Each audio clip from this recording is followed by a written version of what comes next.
ভাইয়া আমার 1000 টাকা হেল্প লাগবে, আমাকে 1000 টাকা দিন না, খুব দরকার। একটু পরে কল করতেছি।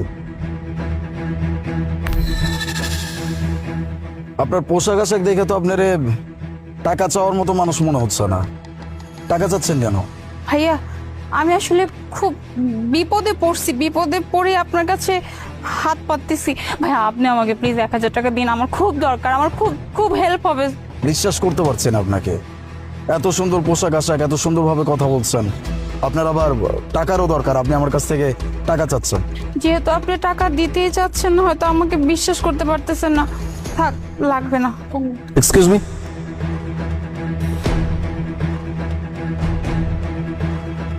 এই নিন।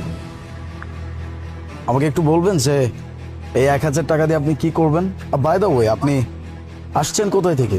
ভাইয়া আমি বগুড়া থেকে আসছি। বগুড়া?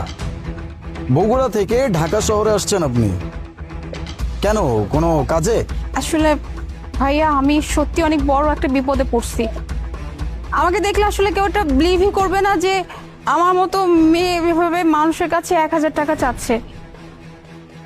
আসলে কিভাবে যে বলি, আমি বগুড়া থেকে আসছি আমার বয়ফ্রেন্ডের সাথে মিট করার জন্য। আজকে আমার বয়ফ্রেন্ডের সাথে ফার্স্ট মিট ছিল। ভাইয়া আমি ওর সাথে পরিচয় হয়েছে একটা ডেটিং অ্যাপের মাধ্যমে।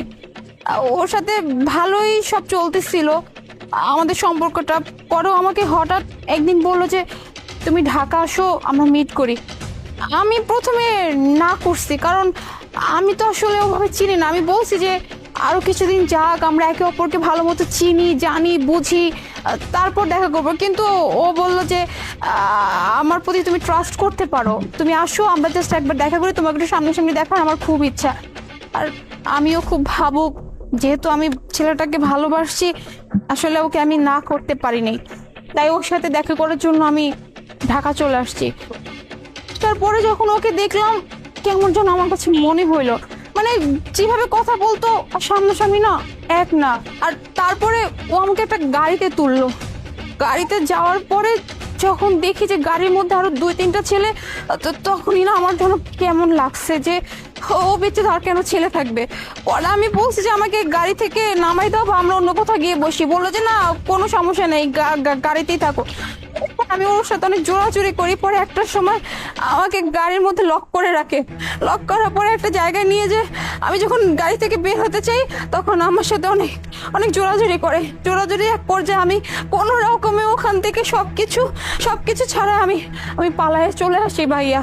আর তখনই ওখানে আমার